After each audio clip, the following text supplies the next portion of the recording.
Our team, Team 25, is comprised of 3 team members who are really passionate about the racing industry. We wanted to work on a project where we could use advanced manufacturing technologies to actually make an improvement in that space. So, what our project is using superhydrophobic surfaces to improve the aerodynamic performance of rally cars. When performing our research, we learned that rally cars are covered in specialty designed aerodynamic features such as a spoiler, diffuser, splitter, side skirts, and many more. These specialty designed geometries work well when they're clean, but not when they're dirty, because when they're covered in big clumps of mud, that actually changes the aerodynamic shape of the feature, and now it's not performing the way that it was designed. And in rally racing, tracks are covered in mud. Water, hills, mud, dirt, that's all part of the formula that adds up to a rally track. And for that reason, getting dirty is inevitable. To minimize the mud built on the race car surfaces, our team came up with an idea. The purpose is to prevent the surfaces from getting dirty. What if we use superhydrophobic surfaces? With such surface, dirt would be wicked away instantly and could no longer be attached to the surfaces. Then the aerodynamic geometries could be maintained well along the race. Based on 2 research papers, our team designed a process of a 2-layer coating that's superhydrophobic, durable, scratch and corrosion resistant, and importantly, easy to apply. With such a process, a normal person can even apply the coatings in a standard garage. The superhydrophobic coatings allowed the surfaces to repel water and mud by allowing the droplets to slide off the surface. The image with 2 gloves on the right indicates a comparison between an untreated surface and a superhydrophobic surface in the performance of repelling mud.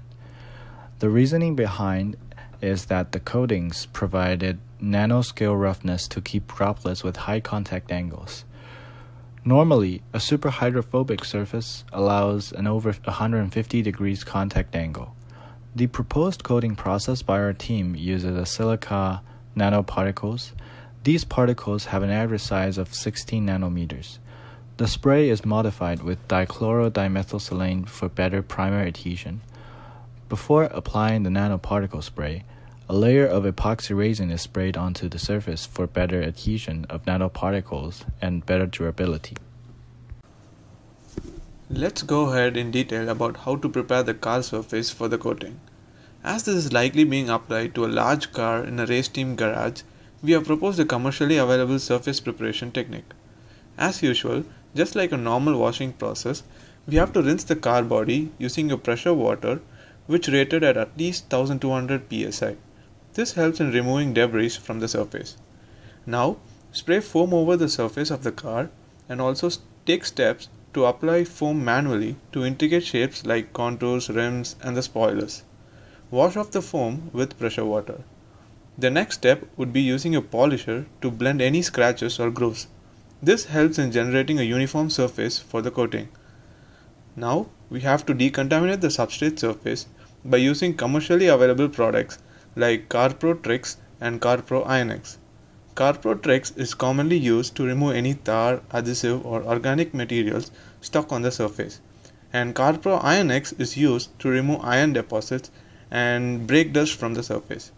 Using a microfiber cloth, wipe down the surface and make sure the cloth is not reused the second time. Use a clay bar to pick up any remaining contaminants embedded on the surface. Finally, spray isopropyl alcohol mix on the surface and wipe it down clean and dry using a microfiber cloth. Now, moving on to the coating process, it is a 2-part spraying process where epoxy resin is sprayed as a primer and 16 nanometer silica nanoparticles modified with dichlorodimethylsilane is sprayed onto the primer. So, the first step would be spraying a thin layer of epoxy resin on the prepared surface of the car. Now repeat the same 3 times with a rest period of 3 minutes in between each pass. Epoxy resin helps in bonding the nanoparticles on the surface, and it is very important that the primer cure along with the nanoparticles for enhanced durability. Secondly, for smooth and even distribution of nanoparticles on the primer, a suspension solution of ethanol with silica at the said ratio is prepared. Now, consider a small portion of the car and spray the prepared solution. Repeat the same step 5 times with at least 60-second intervals on the same portion of the car. The interval between each pass helps in the evaporation of the ethanol and helps silica nanoparticles to bind with the primer firmly. Now, progress the same to the entire portion of the car in small parts to ensure uniform distribution of the nanoparticles. Finally, let the coating cure for at least 24 hours in a closed environment, preventing the surface to come in contact with the water. As a result, a superhydrophobic surface has been created with additional benefits such as corrosion, wear, and abrasion resistance, along with a drag reduction property. Now it's time to analyze whether a superhydrophobic coating would actually improve the aerodynamics of the vehicle. So, the design team conducted a brief CFD study where they compared the untreated car, as in a muddy car, to a superhydrophobic car, or a mud-free car, to see the difference in aerodynamic performance. To conduct such an analysis, the design team needed a CAD model. They went online and they found a CAD model of a 2005 Mitsubishi Lancer, a common car in the rally industry. Then, they took that CAD file, the clean car, and modified it to have mud. So they added mud to the front surface of the car as well as the side, and they modeled it as random assortments of clumps of various geometries, orientations, and sizes. Then, from there, they needed to create submodels of this CAD model because their CFD software that they used, which is ANSYS Discovery Live, required smaller geometries. So they split it into 2 submodels, one of the door, seen here, and one of the hood of the car, seen here. This allowed them to have 4 submodels, 2 for the clean car, or the superhydrophobic car, and 2 for the muddy car, or the untreated car. They then ran these submodels through the CFD solver using air properties at 20 degrees Celsius and 100 km/h flow speed, representative of the car racing down the track. On this first slide, we're looking at the superhydrophobic door, the door with no mud on it. As you can see in the top image, the flow streamlines travel nicely over the surface and are uninterrupted. And as you can see in the bottom image, which is the velocity plot along the surface of the door, the flow looks relatively smooth and consistent, and there's no interruptions.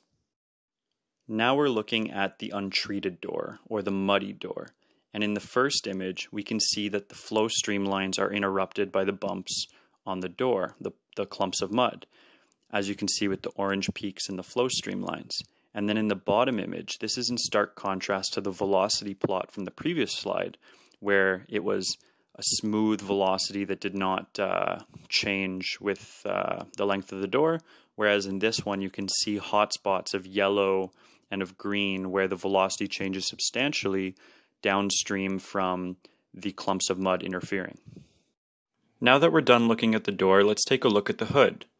On this slide, you are seeing the superhydrophobic hood, or the clean hood. In the top image, you can see that the flow streamlines flow nicely over the surface of the hood, uninterrupted.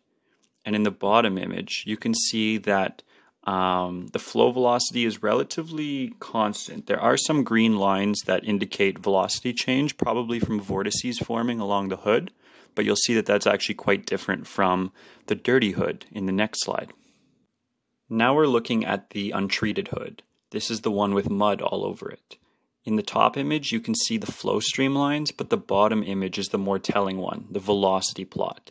In the velocity plot, you can see the same green lines that show the vortices forming along the hood, but where you do see the difference is where the front bumper meets the hood and where the hood meets the windshield. Let's start with the bumper. So right above the bumper, there's a bigger yellow spot showing that the mud bumps on the bumper actually slows the velocity even more than on the clean car. And when you look at the bottom of the windshield, you can see a brighter orange and yellow spot, like a bigger area. And that means that the velocity has been slowed even more when compared to the clean car. And that's because the flow is being disturbed downstream from the clumps of mud, just like we saw with the door. In summary, our team developed a step-by-step process that a race team can follow for fabricating a superhydrophobic coating on the race cars. The coating process utilized accessible products and comprised of a sprayable epoxy primer, followed by DDS modified silicon nanoparticles. By conducting the CFD study, it is proved that having a self-cleaning surface could ensure the race car's optimal aerodynamic features along the race. To continue developing the process, we need to find a rally car racing team that would like to take this as an R&D project. Also, further testing would be required to ensure the coating's durability and performance. The testings may include a wind tunnel test and actual lap time test on a closed racetrack. Thank you so much for your attention, and I would like to mention that we enjoyed working on this project as it gave us a great opportunity to learn in detail on this upcoming field of technology. Thanks again and stay healthy.